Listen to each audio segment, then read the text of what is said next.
배당입니다. 그 145조를 보시죠. 1항의 매각대금이 지급되면은 법원은 배당 절차 발표해야 됩니다. 이러한 매각대금으로서 배당에 참가한 모든 채권자를 만족하게 할 수 없는 때에는 법원은 민법, 상법, 그 밖에 우선순위에 따라서 배당하라 해서 배당 절차에 대한 점이 있고요. 다음에 넘어가서 오늘 이때 그러면 우리가 배당이라는 것은 우리가 일단 두 번째 보듯이 배당 요구와 관련된 것입니다. 그래서 우리가 이제 법률상 당연히 배당을 받는 사람이 있고요. 그리고 우리가 배당 요구를 해야만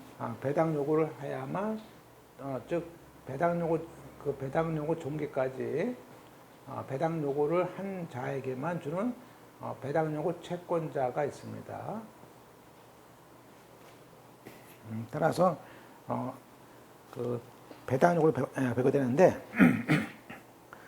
일본에 배당 요구라는 것은 다른 채권자가 신청에 의해서 개시된 집행 절차에 참가를 하는 것이고 동일한 재산의 매각대금에서 변제를 받고자 하는 집행법상의 행위입니다.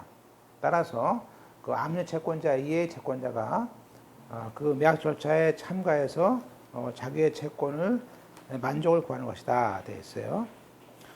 물론 이제 국세징수법상 국세 관청에서의 겨우 청구도 우리가 배당 요구와 같다고 보고 있고요. 나가서 경매 개시결정 전에 체납 처분을 하거나 또는 세무서에서 압류 등이라든지 참가 압류를 한 경우에도 겨우 청구를 한 효력이 있다고 보고 있습니다. 이러한 배당 요구는 단순한 권리 신고와 다르죠. 권리 신고라는 것은 부동산의 권리자가 집행법원에 신고를 하고 권리를 증명을 해야 되는 것을 말합니다. 따라서 이러한 권리 신고를 하면은 경매 절차에 이양이 됩니다. 그러나 권리 신고를 하는 것이 당연히 배당 요구한 것으로 되지 않기 때문에 권리 신고 외에 배당 요구를 함으로써 매각부동산의 매각대금에서 채권의 순위에 따른 겨부나 배당을 받게 되는 것이죠. 따라서 우리가 여기서 권리를 신고한다는 말하고 배당 요구는 다를 수 있습니다. 그죠? 통상의 경우에는요, 우리가 경매 목적물의 경우에 임차인, 특히 주택 임차인 같은 경우는요, 우리가 임차인이라는 권리 신고를 하면서 배당 요구도 같이 합니다. 그래서 한 장에 써 있죠. 그러면 우리가 이제 중요한 것은 뭐냐면 특히 여기에 배당 요구권자는 이 배당 요구 종기까지 배당 요구를 해야만이 결국에는 배당 절차에서 배당을 받는 겁니다.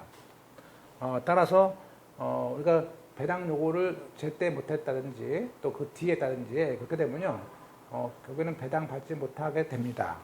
따라서 우리가 이제 반드시 배당을 요구해야 되는 채권자가 이제 법 88조에 있습니다. 그래서 보게 되는데요. 아래 2번 아래의 채권자들은 배당 요구 종기까지 배당을 요구해야만이 배당을 받을 수 있는 채권자들입니다. 여기에서는 88조에 있는 것인데요.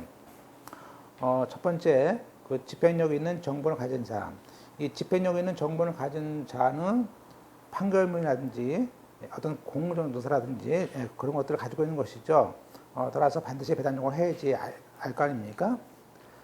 두 번째 경매 개시 결정 뒤에 들어온 가압류권자 역시 이 등기 뒤에 들어왔기 때문에 가압류 채권자 역시 배당 요구를 해야 됩니다. 특히 2번 같은 경우는 너무 중요하죠.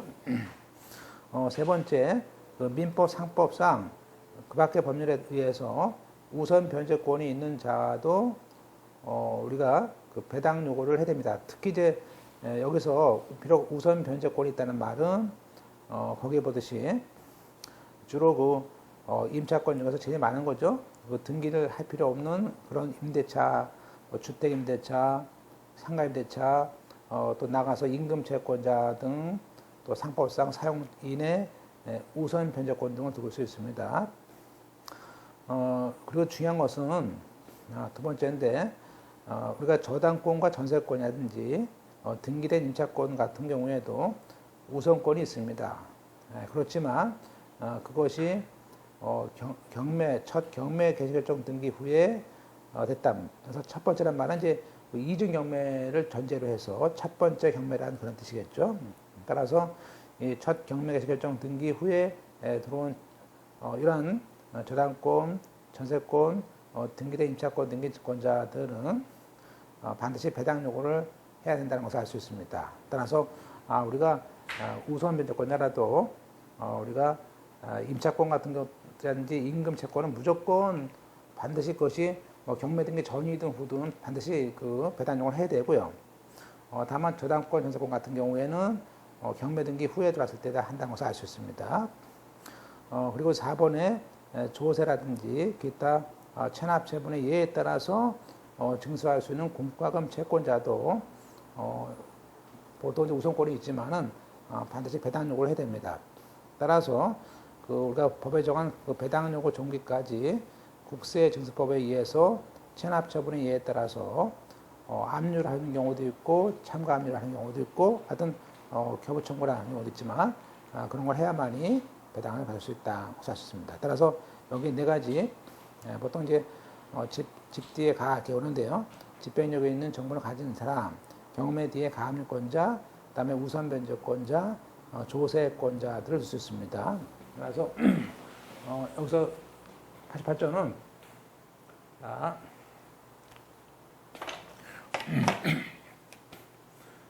집행력에 있는 정보를 가지고 있는 사람, 또 경매 뒤에 들어온 가압류권자, 그죠?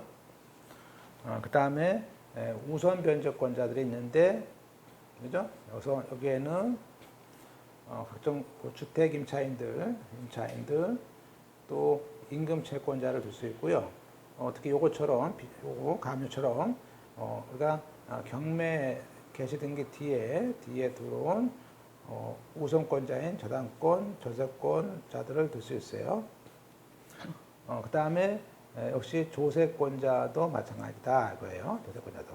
그래서 집 뒤에 가 우선하고 조세 이렇게 오셔도 돼요.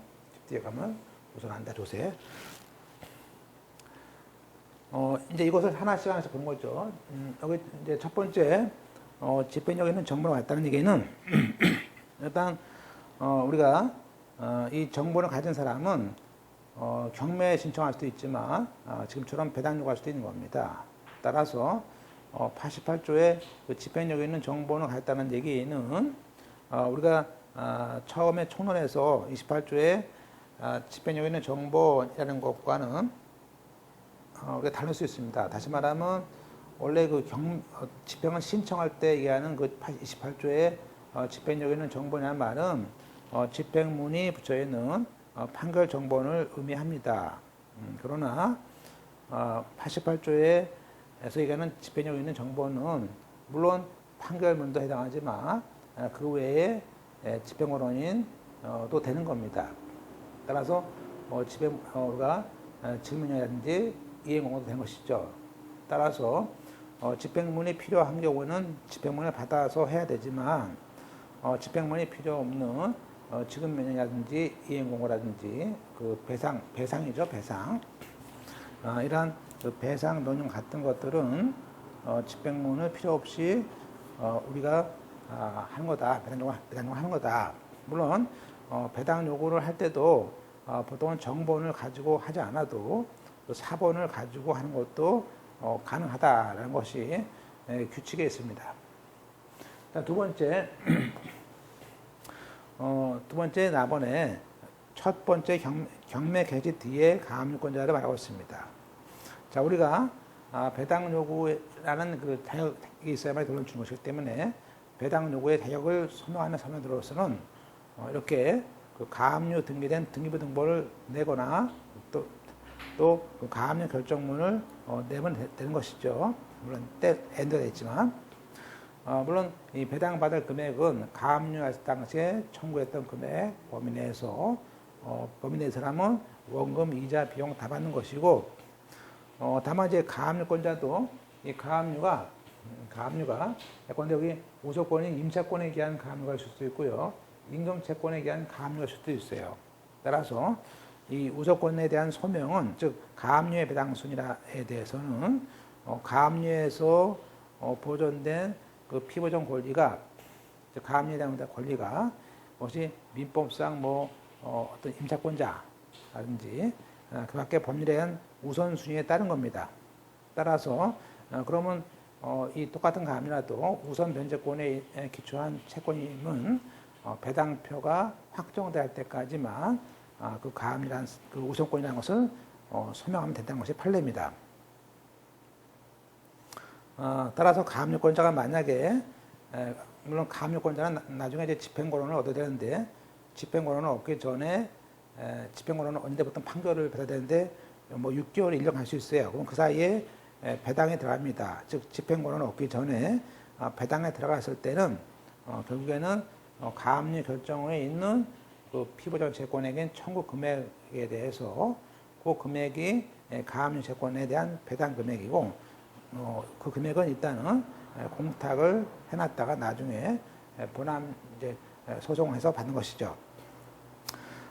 여기서 이제 우리가 여기서 그러면 배당 요구를 할 수 있는 가압류를 한 채권자라는 것은 여기서 했다는 얘기는 단순히 가압류 결정을 받은 것이 아니고요.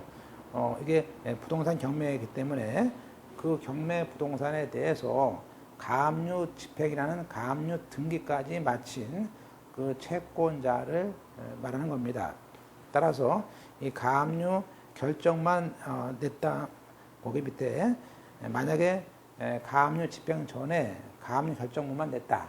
그럴 때는 미리 배당 요구했더라도 그러한 배당 요구는 부적법하다고 할 것이고요. 다만 나중에 가압류 집행이 돼야만 배당 요구의 하자가 치유가 되는 것이죠. 물론 중요한 경우에 이 경우에도 가압류 집행을 한 것이 배당 요구 종기까지 해야 하는 것이 이제 판례입니다. 우리가 이제 외국 선박에 대한 그 가압류 결정에 대한 판례가 있는데 똑같이 혹시 가압류도 이때 가압류도 가압류의 집행을 맞춰야 배당 요구할 수 있다는 것을 말하고 있고요. 즉 가압류의 대상인 선박에 대해서 이미 경매 신청권자가 선행적인 감수, 보존 처분이 있더라도 가압류 집행을 해야 되는 것입니다. 세 번째 여기 88대 배당 요건자로서 우선 변제권자라는 말을 합니다. 따라서 조문에 따르면 민법, 상법, 그 밖의 법률에 의해서 우선 변제권이 있는 채권자를 말하는 것인데 물론 등기가 됐느냐 등기가 안 됐느냐 할 수도 있어요. 그래서 등기가 안 된 그 우선권자는 우리가 잘 알고 있는 주택임대차보호법상 그 상가임대차보호법상의 등기가 안 된 즉 확정일자에 따른 그 임대보증금 반환 채권을 말하고요.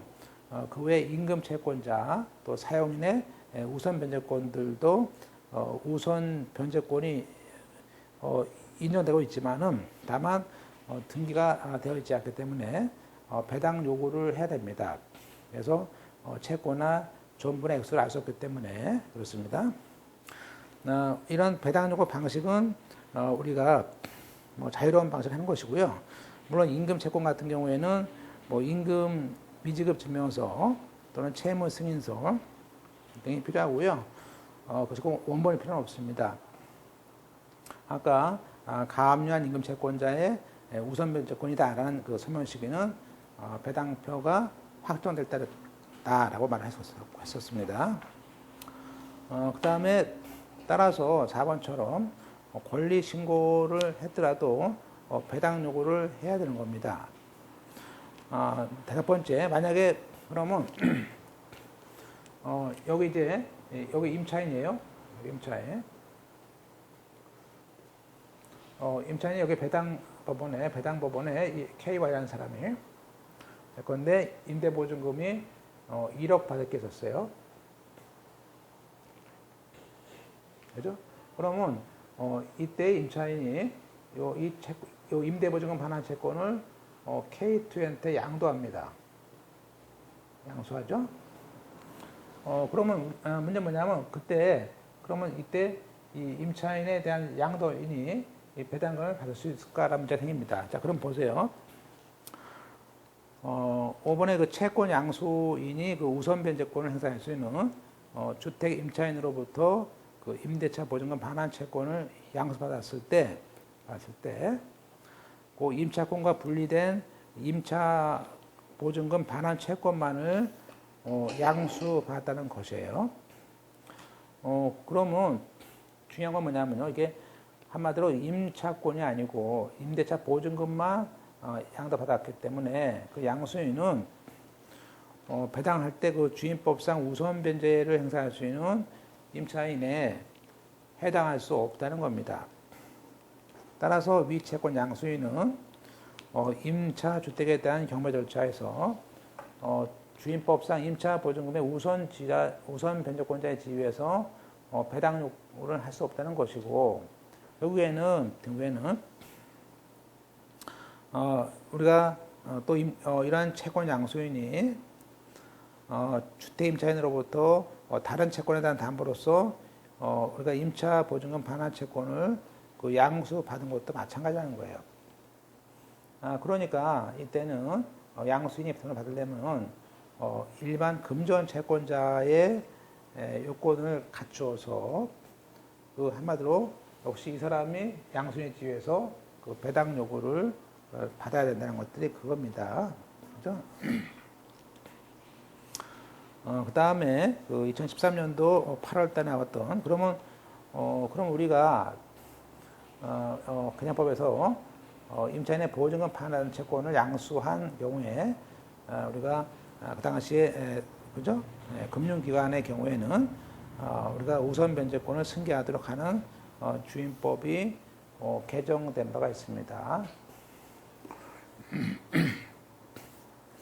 그 다음에 그 조세 채권과 고민돼요. 우리가 조세라든지 기타 체납 처분에 따라서 징수할 수 있는 공과금이 있고요. 물론 여기에는 법원의 재판을 거치지 않고 그 행정관청에서 바로 부과되는 그런 확정된 과태료 채권도 여기에 그죠?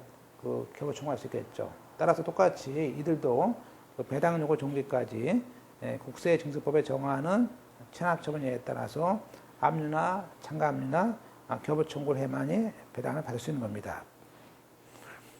또 우리가 타인의 채권을 그 대신 갚는 경우, 즉 거기에 그 타인의 채권을 대변제하거나 또는 그 공동저당권자에 대해서 그 이시배당이라는 문제가 생길 수 있어요.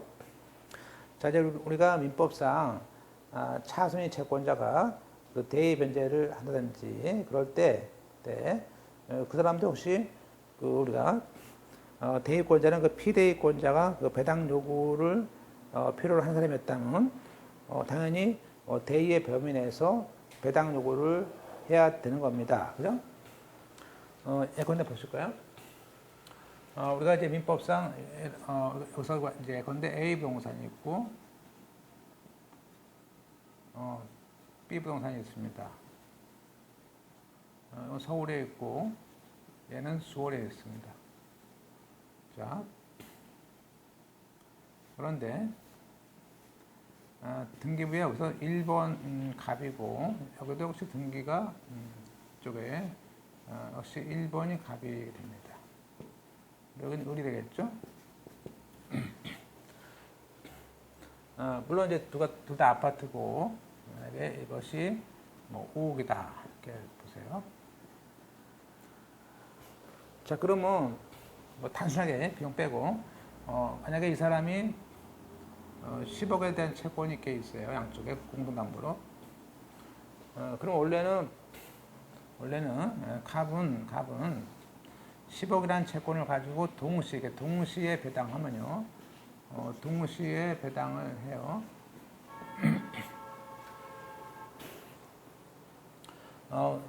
그랬더니 내 건데 여기서 15억이 나왔다. 그러면 여기 있는 사람도 그죠? 얘가 비용 빼고 값이 받고 난 다음에 을도 돈을 받을 수가 있겠죠. 그런데 그게 아니고 만약에 이 부동산이 만약에 이 사람이 이걸 볼 거야. 이거는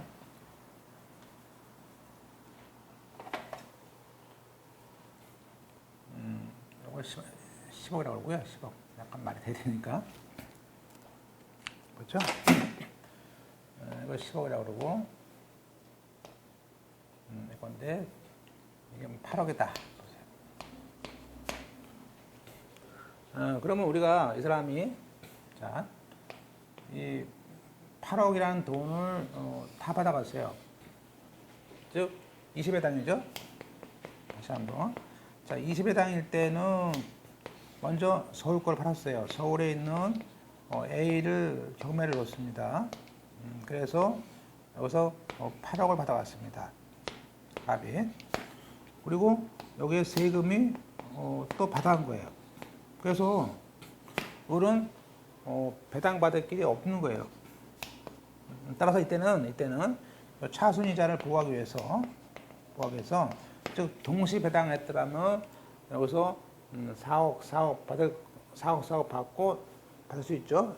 그런 것처럼 이때도 이 사람은 여기서 4억 받겠죠.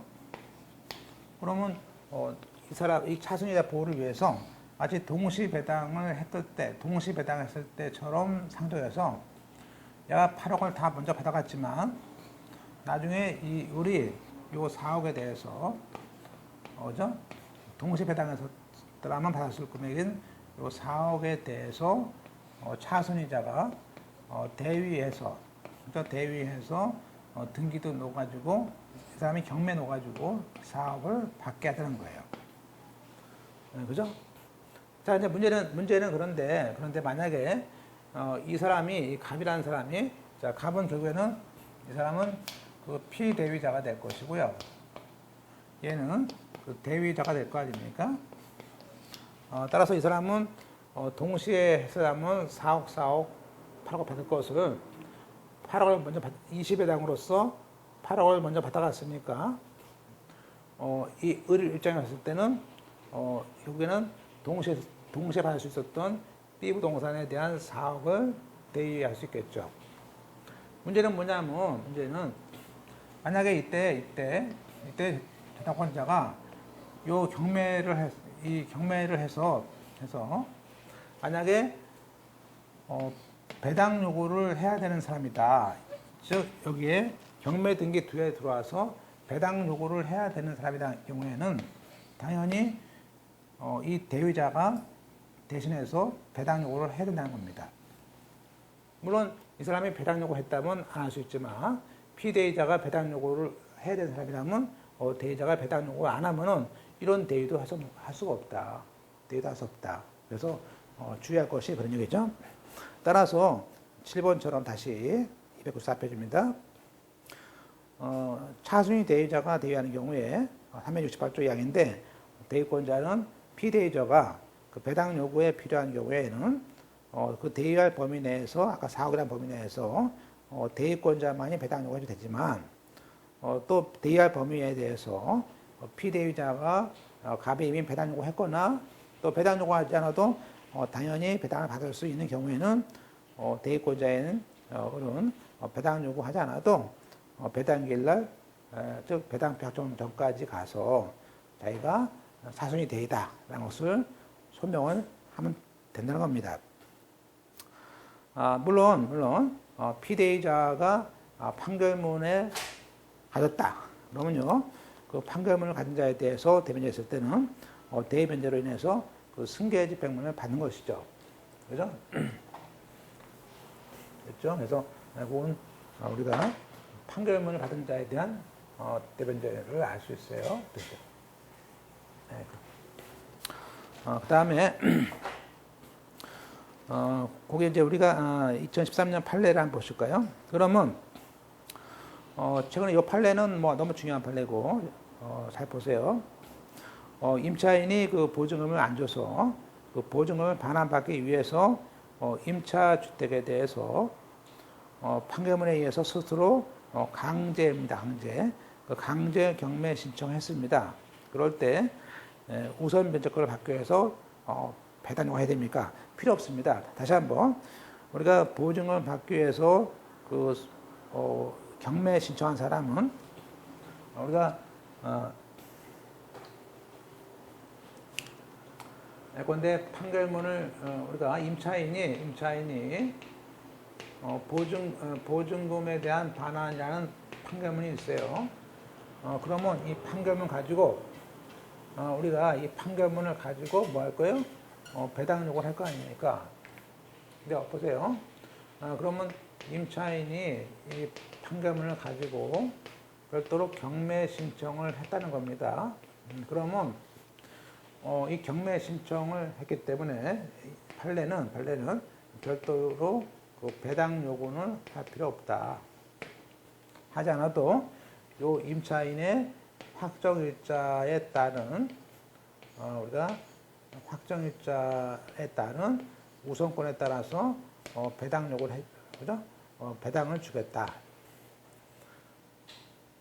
그죠? 따라서 결론적으로 임차인이 경매 신청했을 때는 그 배당 요구 필요 없다.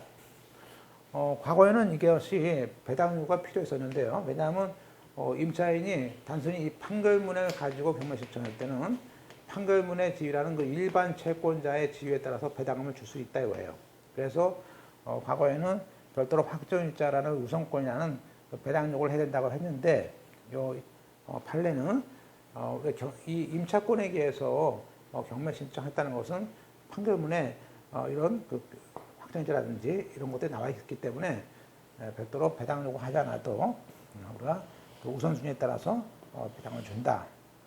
결론적으로 임차인이 경매 신청했을 때는 우리가 당연히 배당권자이기 때문에 별도로 배당 요구는 필요 없다 할 수 있습니다. 한번 볼까요? 주택임대차보호법상 그 대항력과 우선변제권을 모두 가지고 있는 임차인이 보증금을 받기 위해서 보증금 반환 청구 소송의 확정 판결 등 집행권을 얻어서 그 임차 주택에 대해서 스스로 강제 경매를 신청한 사안이에요. 그렇다면 특별한 사정이 없는 한 대항력과 우선 변제권 중에서 우선 변제권을 선택해서 행사를 한 것으로 보자. 따라서 우선 변제권을 인정받기 위해서 배당 요구 종기까지 별도로 배당 요구를 하여야 하는 것은 아니다. 그렇습니다. 그다음에 이제 99년 판례 하나 볼까요? 우리가 그 전세권에 대한 문제입니다.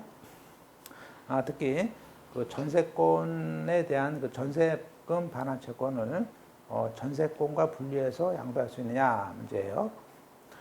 또 분리했을 때 그럼 전세권과 전세금 반환 채권이 분리되면 분리 양도했을 때 전세권은 라는 물권은 소멸되는 것이 아니냐 그 얘기예요. 우리가 전세권은 그 담보 물권 성격을 갖고 있습니다. 당연히 따라서 부종성과 수반성이 있는 겁니다. 그러면 그 전세권을 담보하는 것이 전세금 반환 채권입니다. 따라서 이것을 분리해서 양도하는 것은 허용하지 않습니다. 또 한편 그 담보 물권의 수반성이라는 것은 피담보 채권의 처분이 있으면은 언제나 담보 물권도 함께 처분한 것은 아니다. 라는 거예요. 언제나 같이 가는 거 아니다. 그런 뜻이죠. 따라서 채권 담보라고 하는 담보물 제도의 존재 목적에 비추어서 특별한 사정이 없다면 피담보 채권의 처분에는 담보 물권의 처분도 당연히 포함된다고 보는 것이 그 합리적이라는 것입니다. 따라서 피담보 채권의 처분이 있음에도 불구하고 담보 물권의 처분이 따르지 않는 특별한 사정이 있다면은 그 채권 양수인은 담보 물건이 없는 무담보 채권을 양수한 것이고, 따라서 채권의 처분에 따르지 않는 담보 물건은 소멸이 되는 것이다. 이거예요. 우리가 이제 뭐 내용은 길었지만 뭐 같이 읽어봤습니다.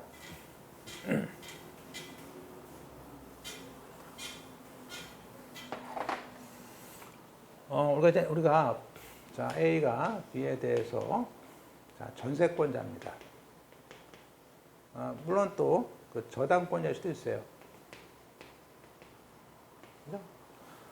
차이점은 이제 전세권은 사실입니다. 전세권은 요 전세 기간이 있지 않습니까? 내 건데 뭐 2년이다. 그러면 그 전세 기간이라는 그 2년이라는 기간 동안에는 어떤 전세권이라는 용익물권적 소득도 있고요. 또 나중에 전세금 반환 채권을 안 줄 걸 대비해서 전세권의 물권이라는 그 담보 물권적 성격도 있는 겁니다. 그죠? 자, 그러면 우리가 전세권에는 여기에는 우리가 이 전세권에 대한 채권은 뭐가 있을까요?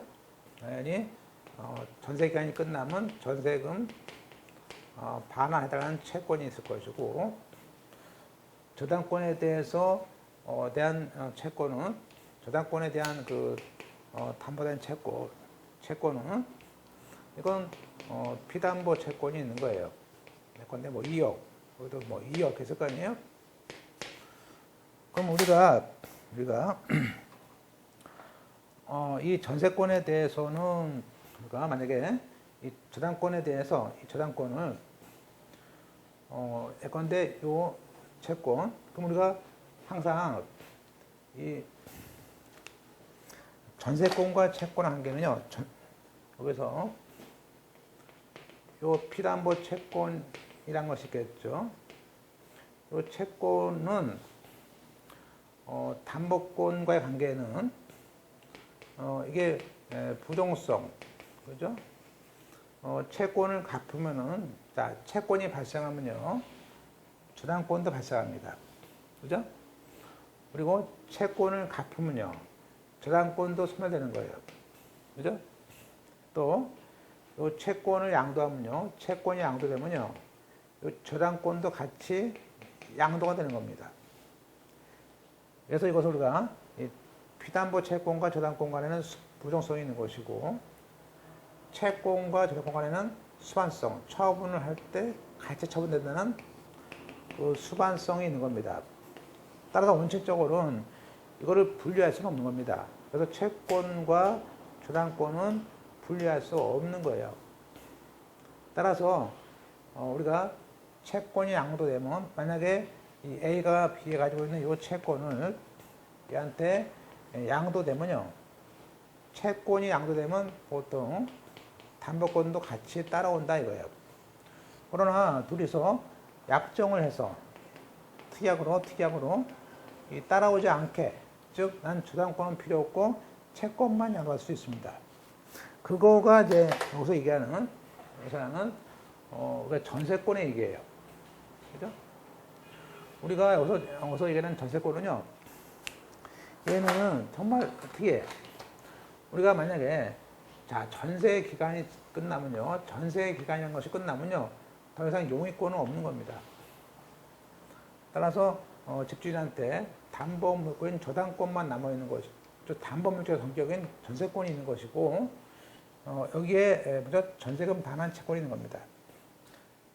그 상태에서 요 임대 기간이 끝나고 이 사람이 살지 않고 나가요. 나갈 때 만약에 이 사람이 이 C한테 이 전세금 반환 채권, 이 채권만, 전세금 반환 채권만 양도를 할 수 있다 이거예요. 그러면 전세권은 없는 거죠.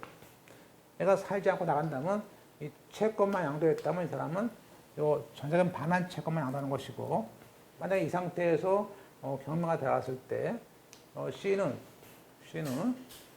우리가 채권과 전세권을 같이 양도받은 것이 아니고 채권만 받았다면 이 사람은 전세권이라는 우선권의 지위가 아니고 담보권이 없는 무담보가 돼 있는 담보가 없는 일반 채권자의 지위에 있다는 겁니다. 그죠? 네. 따라서 지금 여기 그 1번은 분리해서 양도할 수도 있다. 예외로. 그렇지만 분리양도했을 때 전세권은 소멸된다. 얘기예요. 자, 그러면 자 2번이 이제 사안이에요. 그 당사자 간의 약정에 의해서 그 전세권의 처분이 따르지 않는 전세금 반환 채권의 분리양도가 이루어졌을 때 그럼 분리양도 했는데, 그죠? 그 전세권에 대한 가압류 등기는 당연히 채권도 없는데, 그렇죠? 전세권에만 가압류했기 때문에 그 압류 무효가 아니냐. 자, 우리가 전세권 설정 계약의 당사자 사이에 계약이 합의 해지됐어요. 그러면서 합의 해지하면은 전세권 설정 등기는 전세권 반환 채권을 담보하는 효력이 원래 있죠. 그런데 그 당사자 간의 약정에 의해서 전세권의 처분이 따르지 않는 전세금 반환 채권만 불량도가 됐다면 양수인은 유효하게 전세금 반환 채권만을 양수한 것이고 그로 인해서 전세금 반환 채권을 담보하는 물건으로서의 전세권은 소멸됐다고 본 겁니다. 따라서 그러면 그 전세권에 대해서 설사 가압류 부기 등기를 했더라도 거기에서는 아무런 효력이 없다는 것을 알 수 있습니다. 그죠? 예, 그러니까 보시고 특히 이제 우리가 문제가 되는 것은 뭐냐면 다음 페이지에 경매 등기 후에 들어오는 우리가 이렇게 담보권자 등이 문제가 될 수 있죠. 우리가 경매 등기 후에도 임차권 들어갈 수도 있고요. 물론 담보권 들어갈 수도 알 수 있습니다. 다만 이제 이 경매 등기 후에 들어온 사람들은 우리가 일일이 배당 요구를 해야 된다는 그런 불편함이 있죠. 자, 그럼 우리가 임차권자.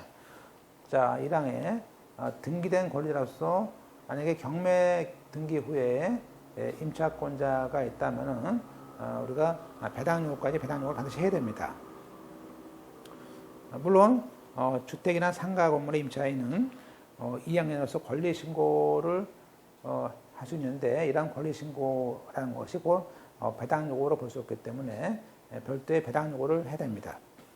물론 이제 우리 판례 사례는 서면이 권리 신고라고 됐더라도 만약에 채권의 액수를 적고 가압류 결정문을 했다면 자기는 우리가 가압류권자로서 배당 요구했다 보다는 것이 이제 완화된 판례죠. 그다음에 두 번째 우리가 거기 1번 저당권, 전세권, 등기된 임차권 등은 물론 등기되고 또 우선권이 있습니다. 그런데 이것이 그러한 등기가 첫 경매 개시 등기 후에 됐다면은 그것은 우리가 그 148조에 당연히 배당받을 수 있는 채권에는 해당하지 않는 채권자다 이거예요. 그러니까 이런 사람들은 우리가 배당 요구해야 되는 것이고 또 나아가서 가등기 담보권자는 우리가 반드시 그 채권 신고 안 하면 또 배당금을 안 주기 때문에 가담법 16조에 따라서 반드시 배당 요구를 해야 된다 이겁니다. 마찬가지로 국세증서법상 체납처분 예에 따라서 압류, 가압류, 결부 청구해야만이 또 배당을 받는 사람이 될 수 있고요. 다만 이제 우리가 주의할 것은 최선순위 전세권자는요. 우리가 최선순위 전세권자는 앞서 쭉 봤지만 두 가지 옵션권이 있는 거예요. 내가 배당 요구를 할 수도 있고요. 배당 요구 안 할 수도 있습니다. 그럼 배당 요구하면 배당을 받으러 가는 것이고 배당 요구 안 하면 그대로 살다가 나중에 낙찰자한테 인수가 되겠죠. 따라서 최선순위 전세권자는 91조에 따라서 원래 배당 요구를 하면은 전세권은 소멸합니다. 그 얘기는 배당 요구를 해야만이 배당에 참가할 수 있다는 얘기입니다. 따라서 그럼 전세권이 그 경매가 돼서 소멸했을 때 그 전세권자와 저당권자와 가등기 담보권자 사이는 당연히 같은 우선권자끼리는 그 배당의 순위는 그 등기를 누가 먼저 했느냐라는 선으로 결정을 합니다. 자, 이제 우리가 지금까지 88조에 그 배당 요구권자로서 네 가지를 봤어요. 네 가지를. 그러면 이제 지금까지 배웠던 것과 달리 148조에 배당 요구를 하지 않아도 당연히 배당금을 주는 사람도 있어요. 그리고 우리는 148조에 당연히 배당을 받는 자다 말을 합니다. 즉 배당 요구가 필요 없는 자다라는 말을 해요. 자, 그러면 그게 누구냐, 그게 뭐냐 하신데, 자, 이제 우리가 일단 그래요.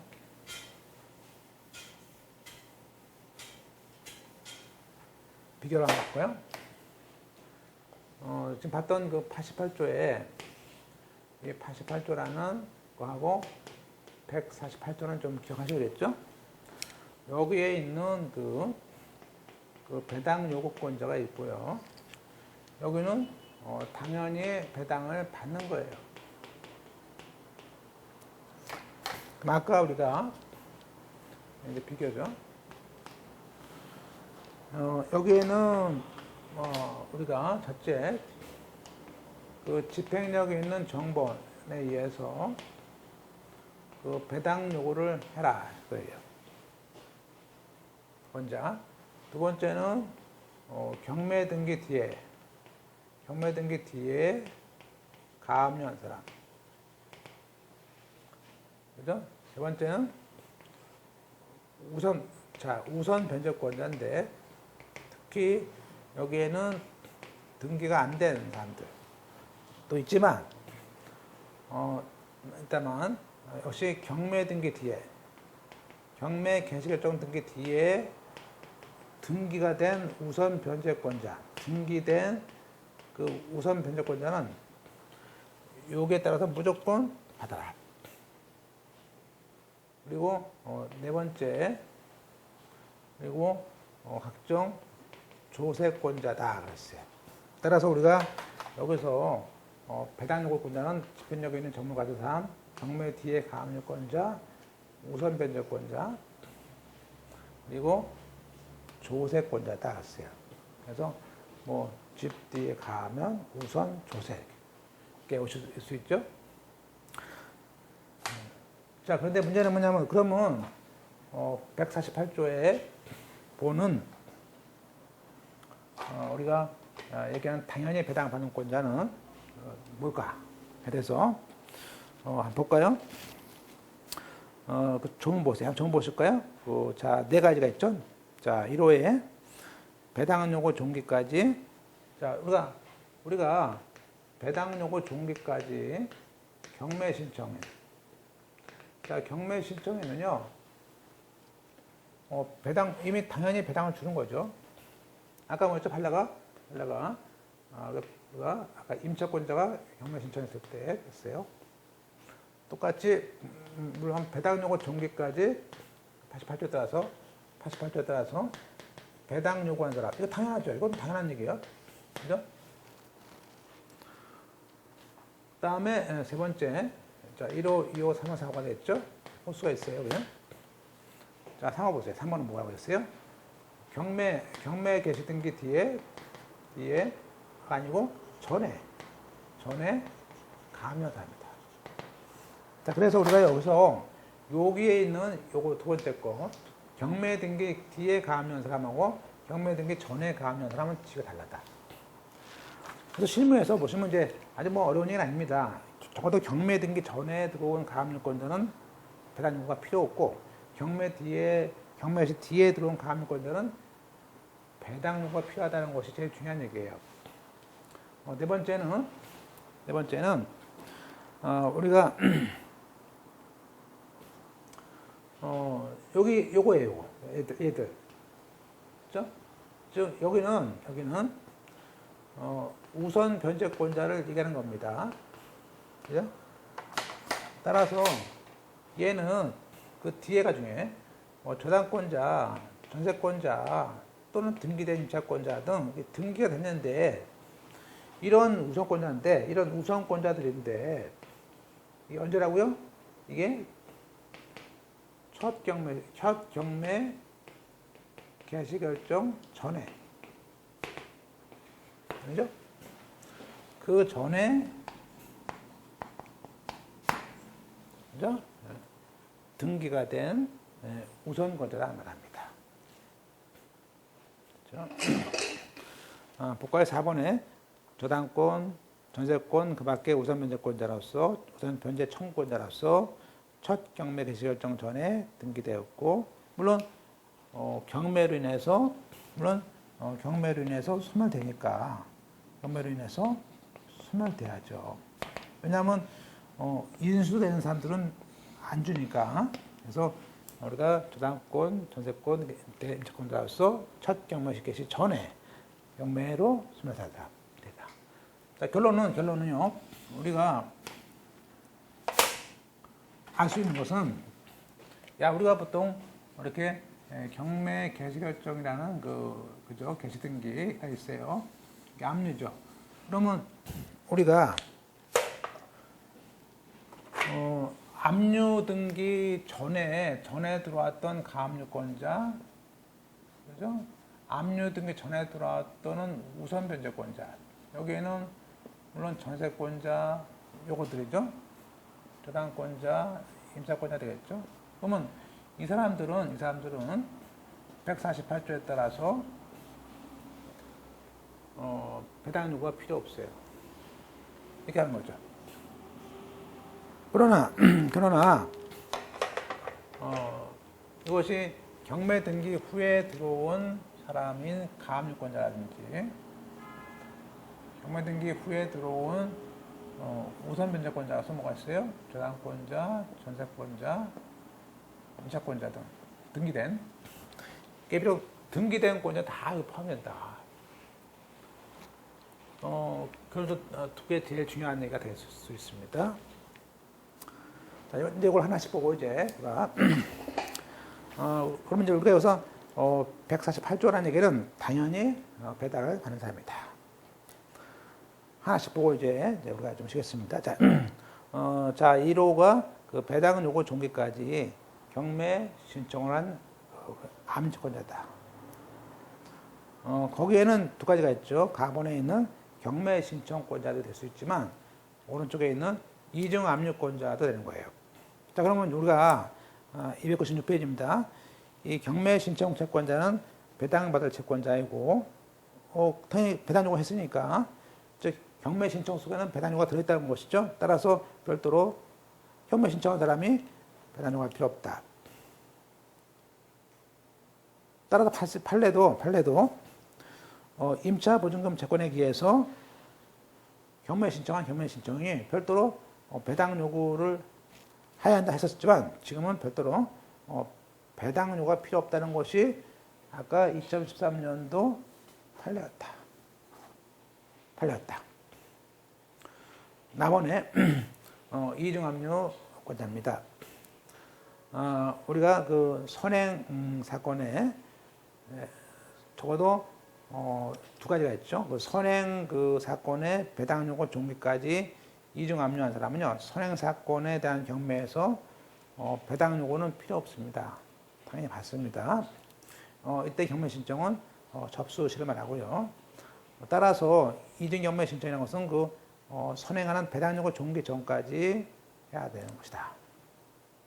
그죠? 물론 그 배당 요구 종기 후에 만약에 그 발생할 때도 배당받을 채권자가 될 수 있지만 이 경우에는 선행 사건에 대한 경우로 봤을 때는 선행 사건의 배당 요구 종기까지 경매에 신청한 사람만 배당을 받으니까 선행 사건이 끝나버리면요, 그 배당 요구 종기 후에 들어온 이중 압류권자는 받을 길이 없는 거죠. 따라서 이러한 신청은 적어도 선행 사건의 배당 요구 종기까지 이루어진 것을 말한다. 여기서 그 경매 신청은 이중 경매 신청은 그 신청 자체로서 배당 요구이기 때문에 우리가 그 접수 시설이다. 그죠? 등기 아니란 뜻이겠죠? 물론 그 배당받을 금액은 그 적법하게 청구된 원금 이자 비용이다.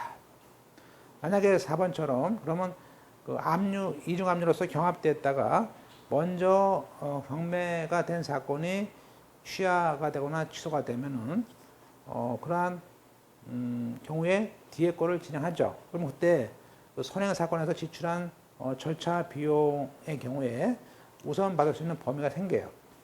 따라서 그런 범위에서 즉 선행해서 취소나 취하된 즉 선행 사건의 경매 신청권자는 우리가 그 비용 우선되는 비용을 받기 위해서 비용을 위한 그 배당받을 채권자라고 할 수 있는 것이죠. 두 번째, 앞서 그 배당 요구 종기까지 배당을 요구한 사람들, 이것이 148조 2호죠. 2호인데 이건 아까 집행력에 있는 정보를 가진 사람, 경매 등기 뒤에 가압류한 사람, 민사법상 그밖에 못 내더라서 우선한 사람, 이런 사람들이 배당 요구를 제때했을 것이다. 것이죠. 따라서 아까 보시면 그 임금 채권의 우선 변제의 대상은 당연히 그 사용자, 그 회사의 재산입니다. 따라서 사용자가 법인이라면 법인 재산의 한도에서만 지는 것이지 그 대표자 개인 재산에 대해서는 우선권이 또 없습니다. 두 번째, 그 조세권자의 결부 청구는 우리가 마치 일반 민사에서 이런 배당 요구와 같습니다. 따라서 비록 첫 경매 개시 결정 전에 우리가 그 압류하지 않았다면 적어도 그 배당 요구 종기까지 세무서라도 결부 청구를 해야만이 비로소 배당을 받습니다. 그죠? 따라서 경매 개시 등기 후에 그 압류를 마친 그렇다면 적어도 언제까지 배당 요구를 해야 된다. 그죠? 자, 그 다음에 이제 그 유명한 그 3호 사유, 첫 경매 개시 전에 등기된 가압류권자를 말합니다. 우리가 첫 경매 개시 전에 가압류 집행을 한 채권자는 배당 요구하지 않아도 배당을 받습니다. 즉, 첫 경매 개시 전에 가압류 채권자입니다. 그러면 그 사람의 그 피보정 권리를 양수했어요. 그 양수인은 별도로 승계 집행문을 받지 않고라도 그 배당표가 그 확정되기 전까지 그 경매법원에 피보정 권리를 양수했다라는 서명, 즉 양도계약서라든지 가져가서 가압류의 효력을 원용하게 되면은 가압류권자의 승계인 지위에서 배당은 받을 수 있는 것이다. 물론 이제 계속 가압류 상태라면 그때 공탁하겠죠. 끝으로 이제 우리가 저당권, 전세권 그밖에 우선권자가 있습니다. 그로서 첫 경매 등기 전에 등기가 될 거예요. 그래서 표현은 이제 요거죠. 사고에 등기가 될 것이 중요합니다. 물론 경매로서 소멸하는 것을 말합니다. 여기서 결국에는 첫 경매 등기 전에 등기된 사람들은 저당권자, 전세권자, 또 등기된 임차권자, 또 등기된 담보가등기권자를 말합니다. 그죠? 주의 것은 그 네 번째 그 담보가등기권자는 반드시 채권 신고를 했을 것을 전제로 하는 겁니다. 따라서 좀 풀어서 얘기한다면은 결국에는 경매 등기 전에 담보권자를 말하는 거다. 그러면 우리가 경매 등기 전에 등기된 사람 여기죠. 이렇게 경매 등기 전에 저당권, 전세권, 임차권 우선권자로서 등기가 되면은 이 사람은 별도로 배당 요구하지 않아도 됩니다. 그러나 우리가 여기에 있는 전세권자로서 뭐죠? 우리가 88조에 91조에 하는 조문에 의해서 타고 가서 이 전세권자는 이게 최선순위 전세권자라면 이 사람은 배당 요구를 선택할 수 있다고 했습니까? 그 얘기예요. 따라서 거기에 그 298페이지는 맨 밑에 그 전세권자로서 주의할 것은 우리가 배당을 요구한 최선순위 전세권자의 문제예요. 즉, 첫 경매 개시 결정 등기 전에 등기됐고 저당권, 압류권자, 가압류권자보다 더 대항할 수 있는 사람이에요. 그러면 이 사람들은 그런 전세권자는 배당 요구를 하면은 매각으로 소멸합니다. 91조 상에 따라서 그런 배당받을 채권자가 되는 겁니다. 결과적으로 최선순위 전세권자는 전세권자의 배당 요구에 의해서 소멸되는 것이고, 전세권자가 배당 요구를 하지 않았다면 전세권은 살만큼 살다가 매수인에게 인수해서 나중에 매수인에게 보증금 받고 나가는 거죠. 반대로 우리가 배당 요구를 했다는 것은 존속 기간이 언제든지 나는 나가겠다는 그 뜻이니까 전세권은 소멸하고 배당을 받는 것이죠. 또 그리고 다번에 있는 담보가진권자는 항상 하나법상 채권 신고해야 된다. 그때 알고 있습니다. 라본에 마찬가지로 첫 경매 등기 전에 만약에 경매 등기 전에 만약에 압류라든지 참가 압류를 했어요. 그러면 이것은 우리가 여기서 경매 등기 전에 압류나 참가 압류를 했다라는 것은 등기가 됐다는 것은 우리가 우선권자를 알려주는 것이기 때문에 이런 조세권자는 우리가 별도로 배당 요구는 필요 없습니다. 즉 첫 경매 등기 전에 만약에 압류한 조세권자는 배당 요구 없이도 배당을 받을 사람이 됩니다. 등기부에 있으니까. 물론 그 체납자가 사망을 해서 체납자 명의재산에 대해서 한 압류가 해요. 그때도 결국 상속인에 대해서 압류한 것을 보게 된 것이죠. 나가서 이제 우리가 재개발 재건축하면서 그 재개발 전에 이렇게 우리가 예컨대 담보라든지 그런 등기가 될 수 있죠. 우리가 보세요. 재개발 재건축 사업 시행 결과 나중에 새롭게 아파트를 공급해서 된 그 부동산에 대해서 경매를 합니다. 그러면 그때 종전에 그 등기부 등본에 되어 있던 각종 그죠? 그 재개발 전에 있던 그 각종 저당권 등기 등 부담 등기 권리자가 있을 거 아닙니까? 그 사람들은 물론 이제 말소가 됐겠죠. 그랬더라도 도정법상 도시 및 주거환경정법상 55조에 따라서 당연히 등기부가 올라오게 됩니다. 그래서 따라서 배당 요구 아니라도 당연히 배당에 참가할 수 있는 채권자다. 그래서 재개발돼서 말소했더라도 나중에 새롭게 분양된 것에 대해서 경매 진행할 때는 그러한 우선권자들에 대해서는 당연히 배당권자를 준다. 그래서 알 수 있습니다. 자, 이렇게 해서 우리가 배당 요구권자하고 배당 요구할 필요 없는 사람들을 배웠습니다. 물론 이제 뒤에는 그 배당 요구하는 사람들의 배당 요구 절차를 또 배우는 것인데 그건 좀 쉬었다가 보겠습니다.